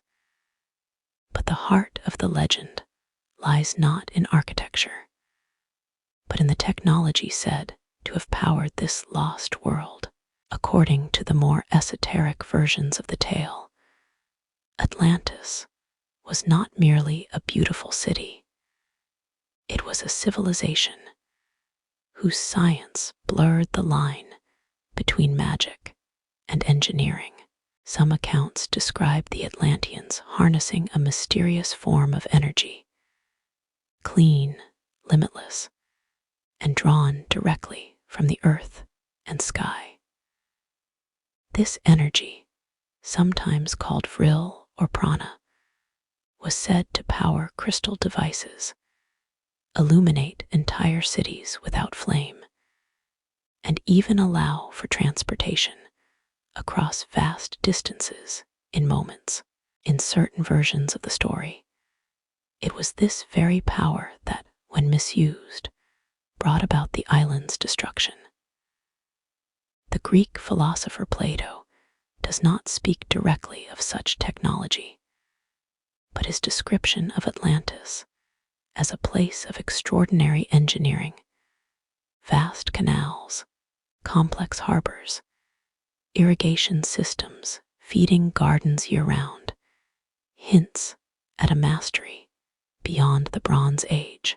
And yet, fragments from other ancient traditions seem to fill in the gaps. In India's ancient Sanskrit epics, we find references to vimanas, flying craft described in meticulous detail, complete with propulsion systems and weapons of staggering power. The Mahabharata speaks of wars in the deep past that unleashed heat so intense it turned sand to glass. Could these tales be memories of an Atlantean Age technology, preserved in poetic form? Legends in Egypt whisper of the shining stone of Ra, a source of power hidden within the Great Pyramid, capable of focusing energy beams. In the high Andes, Inca myths speak of golden discs that could heal, communicate, and call down rain. And on distant Easter Island, the mana, a mystical force said to move the colossal Moai statues, may hint at a long-lost understanding of energy manipulation. Archaeology occasionally offers strange finds that stir this line of thought. The Antikythera mechanism, discovered in a shipwreck off Greece, is a complex gear-driven device from over 2,000 years ago, capable of predicting astronomical events with astonishing precision. Mainstream historians see it as a remarkable example of ancient Greek ingenuity, but to some, it is proof that advanced technology has surfaced before in human history, only to vanish again. Another puzzle is the Baghdad battery, a clay jar with copper and iron components, possibly used to generate a small electrical charge. While its purpose remains uncertain, it suggests that ancient peoples experimented with forces we often think of as purely modern discoveries. If these are only scraps, what might the whole have looked like? Imagine halls lined with shimmering crystal columns, each humming softly with stored energy. Ships that glided silently across the sea without sail or oar. Towers that caught the sun's rays and turned them into light for the streets below. This is the Atlantis of the more romantic historians, a place where nature's forces were understood so intimately that the land and its people thrived without the smoke of industry. But in almost every telling, there is a warning. Knowledge, no matter how luminous, carries a shadow. Some say Atlantis' downfall came when its scientists turned their power toward domination, weaponizing the forces of nature itself. The earth trembled, the seas rose, and the city's own lifeblood became the agent of its destruction. And here lies one of the deepest mysteries. If such technology truly existed, why has none of it been recovered? Was it all destroyed in the cataclysm, swept beneath miles of ocean sediment? Or is it possible that remnants still lie hidden, perhaps in sealed chambers beneath ancient ruins, waiting for the right eyes to find them? There are those who believe such artifacts have been found, but kept secret. Whispers of submerged crystal domes off the coast of Bimini in the Bahamas. Rumors of machines unearthed in the Sahara, quickly removed by unnamed parties. Even a few modern scientists, working quietly on unusual energy devices, have hinted that their inspiration came from very old texts.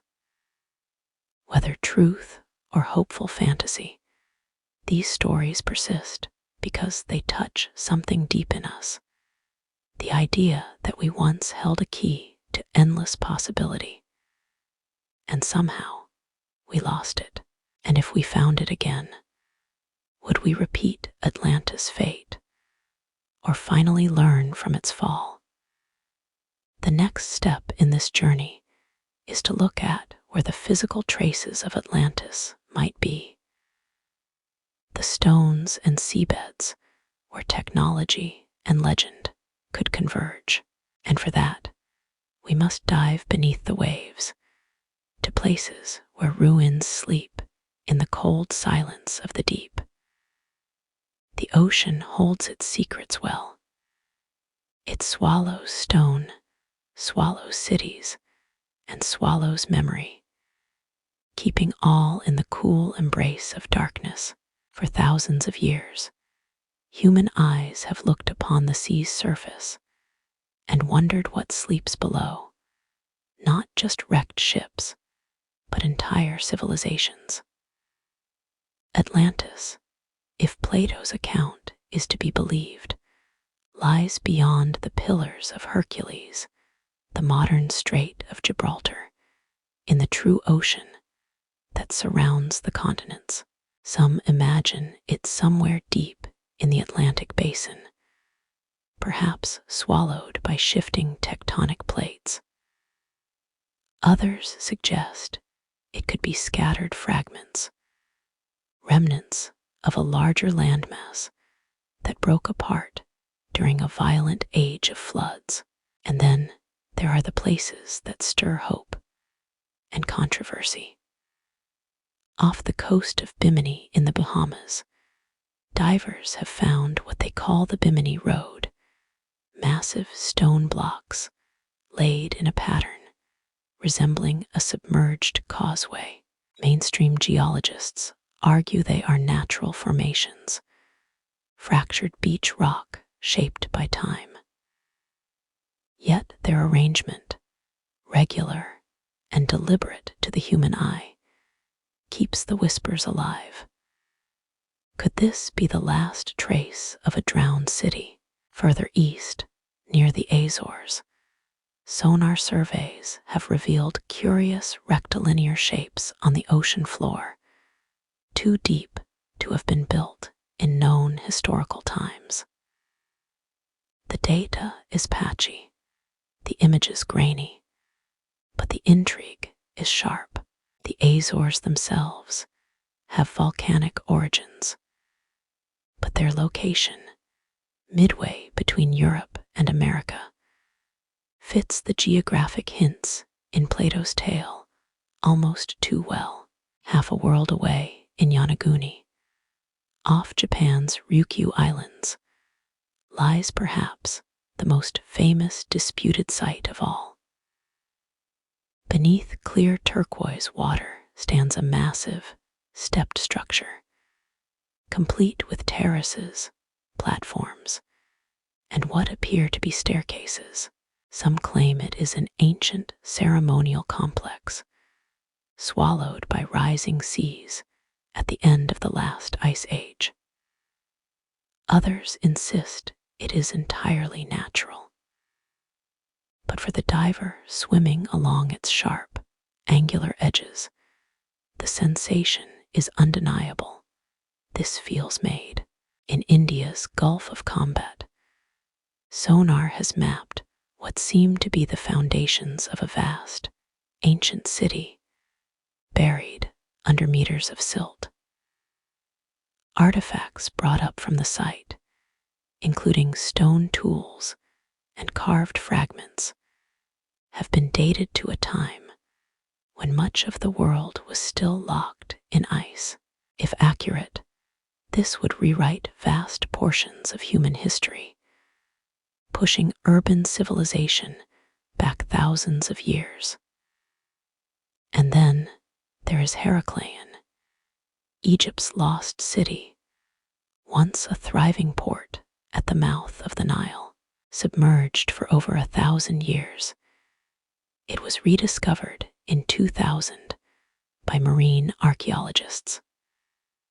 They found colossal statues, temples, and docks perfectly preserved in the sediment. Heracleion is not Atlantis, but it is proof of something important. Entire cities can disappear beneath the waves, only to be found centuries later, almost by accident. Each of these places has its defenders and its skeptics. For every claim of an Atlantean ruin, there is a geologist pointing to erosion, seismic shifts, or other natural processes. And perhaps they are right. Perhaps the sea's illusions make patterns where none exist. But even the most cautious scholar must admit, we have barely mapped the ocean floor. More than 80% remains unexplored. If Atlantis lies in that uncharted wilderness, it sleeps undisturbed, beyond the reach of our ships and our sonar. Still, explorers keep searching. Side-scan sonar sweeps back and forth, mapping the hidden landscapes. Submersibles glide along ridges and trenches, their lights cutting through the darkness. Occasionally, the cameras reveal something, a sharp corner where none should be, a column half buried in sand, the suggestion of a road vanishing into the abyss. Each such image is enough to fuel years of speculation, to keep the legend alive. There is a strange comfort in this pursuit. It reminds us that the world still holds mystery, that not every question has an answer, and that the sea's deepest vaults may yet yield their treasures. And perhaps, if Atlantis is ever found, it will be less a city and more a story written in stone, a bridge between our age and one we barely remember. For now, we wait and watch, listening to the waves as they roll in. Somewhere out there, beneath miles of salt water, something waits. Whether it is Atlantis or another lost world entirely, we cannot yet say. But the ocean does not forget. It simply keeps its secrets until the moment it decides to let them go. And when it does, when the first diver's light falls upon a carved wall that has not seen the sun for 10,000 years, we will stand at the edge of history, ready to look into a past that feels impossibly close, and yet impossibly far. From here, the story turns from the physical hunt for ruins to the myths of what came after. The whispers that Atlantis, or its people, did not vanish entirely. For if the city sank, perhaps its bloodline, its knowledge, and its purpose still walk the earth. If Atlantis truly fell in a single night of fire and water, as Plato wrote, it is tempting to imagine total annihilation. An island and its people swallowed whole. But legends from many corners of the world tell a gentler, more enduring story, that some escaped. The Maya speak of wise, bearded men who came from across the sea, bringing with them the knowledge of astronomy, agriculture, and monumental building. The Andean peoples of Peru remember Viracocha, a tall figure clothed in white, who emerged from the waters of Lake Titicaca to restore order after a great flood, teaching humanity how to live again. Across the Atlantic, in Egypt, the godlike Osiris is said to have traveled the world bringing civilization to those who had none. In Sumer, the oldest known civilization, there is the tale of Ons, a mysterious teacher from the sea who gave laws, mathematics, and writing to humankind. These accounts are scattered by geography, but united in form. Strangers from afar, carrying the tools of culture after a catastrophe. Could these culture bearers have been Atlantean survivors? If their island home was destroyed, the only way their knowledge could endure would be through the minds of those who lived to tell it, and to teach it again in faraway lands. In this imagining, the survivors would have traveled in vessels built for long journeys, guided by their mastery of the stars. Perhaps they carried with them fragments of their old technology, a crystal that still glowed faintly in the dark, scrolls etched with symbols only they could read, a compass unlike any we have today. Arriving on distant shores, they would have appeared as beings from another world, not gods, but people whose skills seemed divine compared to the locals. Some historians dismiss this, pointing out that every culture naturally credits its beginnings to a single, remarkable founder.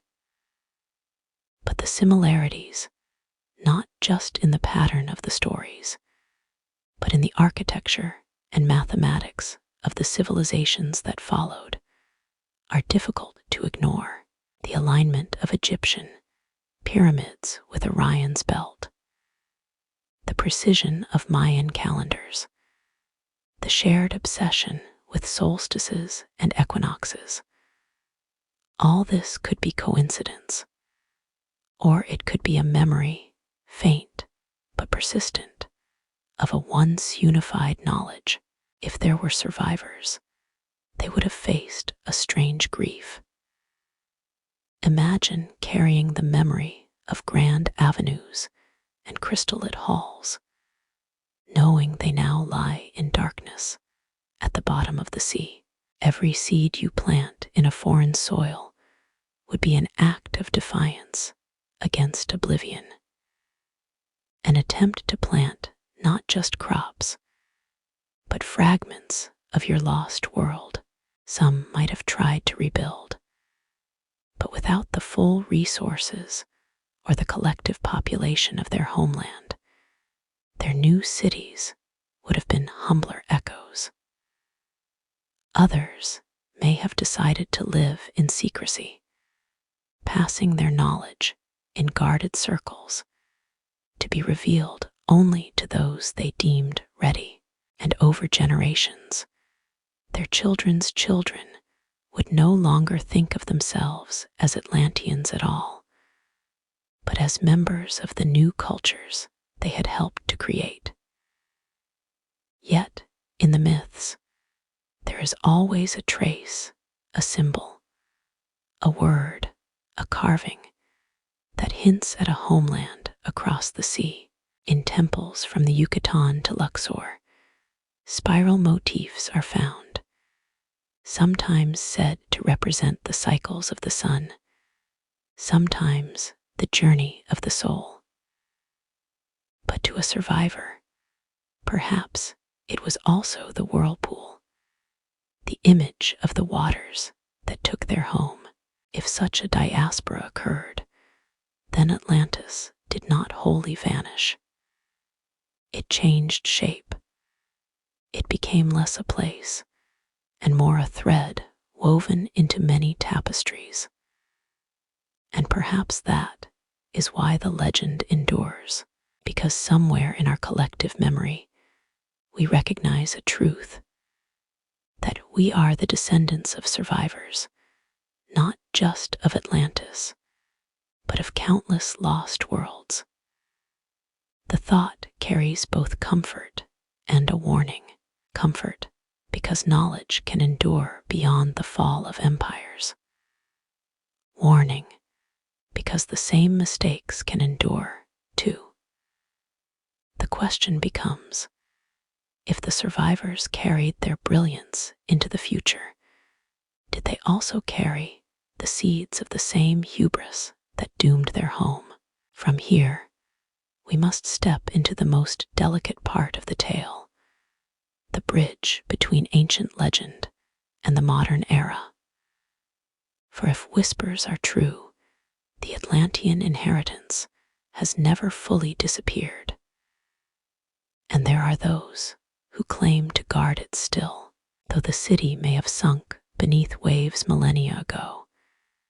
Its shadow seems to drift just beneath the surface of our own age. Atlantis has never quite died. It has simply changed form, folding itself into the symbols, societies, and quiet corridors of history. From the Renaissance onward, European thinkers began to speak of Atlantis not as a fable, but as a memory of a real place. Explorers, flushed with the discovery of the New World, wondered if they had stumbled upon lands once once touched by Atlantean hands. Cartographers left blank islands on their maps, daring the imagination to fill them in. Scholars translated Plato's words again and again, each time searching for a detail that might fix the city to a longitude and latitude. But there were others, not scholars, but initiates, who believed that the true legacy of Atlantis was never meant for public eyes. Secret societies like the Freemasons, the Rosicrucians, and later the Theosophists all whispered of a primordial wisdom handed down from a lost golden age. In their symbols, the all-seeing eye, the stepped pyramid, the compass and square, some see echoes of Atlantean geometry, meant to align the human spirit with the cosmic order. Madame Helena Blavatsky, founder of the Theosophical movement in the late 19th century, claimed that Atlantis had been the seat of a powerful and enlightened race, the fourth root race of humanity, whose spiritual and technological achievements were unmatched.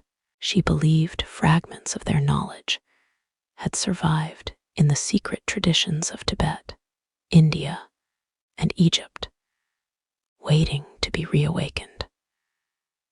To her followers, modern science was merely catching up to truths the Atlanteans had long mastered. In the 20th century, the American psychic Edgar Cayce, often called the sleeping prophet, gave trance readings in which he described Atlantis in startling detail. According to Cayce, the Atlanteans had mastered energy drawn directly from the Earth's magnetic fields, stored in giant crystals. He warned that their misuse of this power had led to their destruction, and that similar temptations would face humanity again in our own era. Whether one accepts Cayce's visions or not, his words left a mark. Suddenly, Atlantis was not just an ancient curiosity. It was a mirror, showing our own potential and our own dangers. In an age of nuclear weapons and climate change, the warning felt uncomfortably relevant. Even in architecture, the whispers continue. The grand boulevards of Washington, D.C., with their precise alignments and geometric symbolism, have been interpreted by some as nods to Atlantean urban planning. Certain monumental buildings around the world, the Capitol, the Louvre Pyramid, even modern-day observatories, are said to embody proportions tied to the same sacred mathematics the Atlanteans supposedly knew. But perhaps the most enduring legacy is not in stone or secret orders, but in our collective longing. The very idea of Atlantis, a place where knowledge, beauty, and harmony reached their peak, continues to haunt us. In a restless modern world, it offers a vision of something humanity might be, if only we could rise above greed and division. And yet, the warning in the legend remains as sharp as ever. If we are inheritors of Atlantis's brilliance, we may also be heirs to its downfall. That possibility hangs over the myth like the quiet rumble of distant thunder. Some modern seekers believe the Atlantean legacy is not just symbolic, that it lies in actual, hidden artifacts.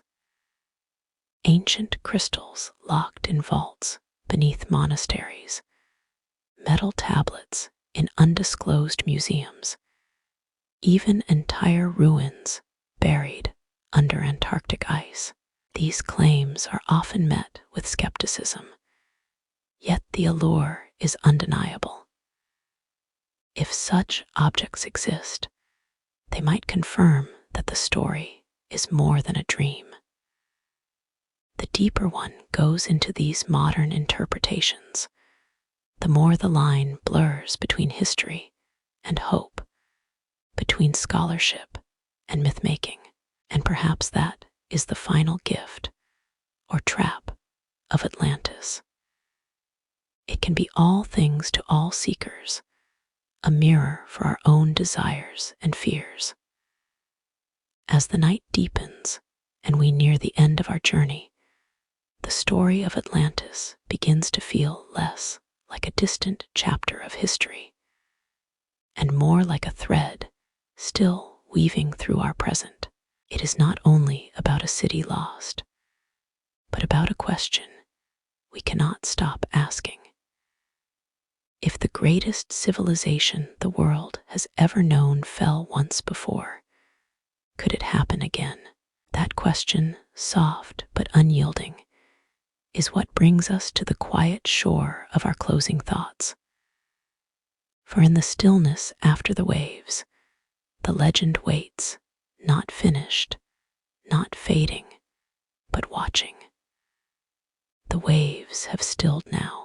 The wind that once carried the cries of a drowning city is nothing more than a soft whisper across an endless horizon. We have walked through the marble streets of a vanished world, watched its towers gleam under a sun long set, felt the shudder of its final night, and traced the footsteps of those who may have carried its memory into distant lands. Atlantis has been many things tonight: a jewel of ancient seas, a cautionary tale, a gift of inspiration, a lingering mystery. It has been shaped by philosophers, embroidered by poets, guarded by secret orders, and searched for by explorers with maps spread under candlelight. It lives in the symmetry of temples, in the arc of the constellations, in the symbols etched into old stone. It lives, too, in us, in the part of the human spirit that refuses to believe that anything truly great can be lost forever. We began with Plato's words, penned more than 2,000 years ago, speaking of a people who reached the heights of power and knowledge, and then fell, not to enemies, but to their own excess. The echo of that fall threads quietly through every age that followed. In the Maya highlands, in the deserts of Egypt, in the misty peaks of the Andes, in the archives of secret brotherhoods, the same refrain hums. Once, there was a golden age. What is striking, perhaps, is that Atlantis does not feel dead. We do not speak of it the way we speak of other ancient cities. There is no finality here. Even the ruins we imagine are not quiet tombs, but sleeping giants, waiting beneath sand or ice or ocean for the right moment to rise again. And so the legend takes on a strange double life. It soothes us with the hope that perfection has existed and could exist again. But it also unsettles us with the reminder that even perfection can fall. In that tension between dream and warning, Atlantis continues to breathe. Somewhere tonight, a researcher leans over a sonar map, convinced they've found the city's outline on the ocean floor. Somewhere else, a storyteller shapes the tale anew, adding their own fragments of wonder. And somewhere, perhaps much closer than we think, A relic of that world rests in quiet darkness, untouched for thousands of years.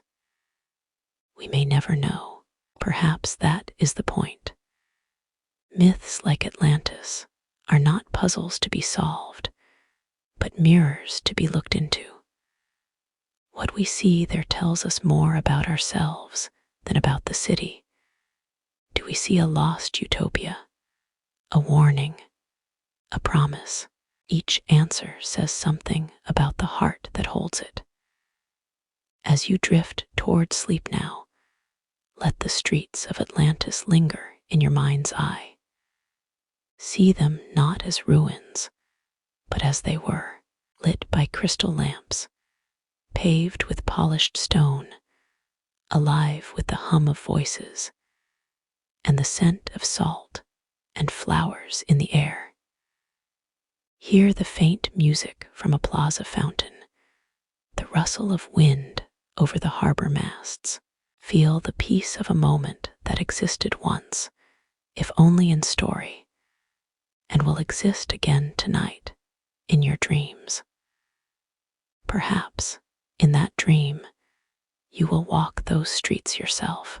Perhaps you will stand at the edge of the great temple and look out over the sea, knowing the tide is coming, but unafraid.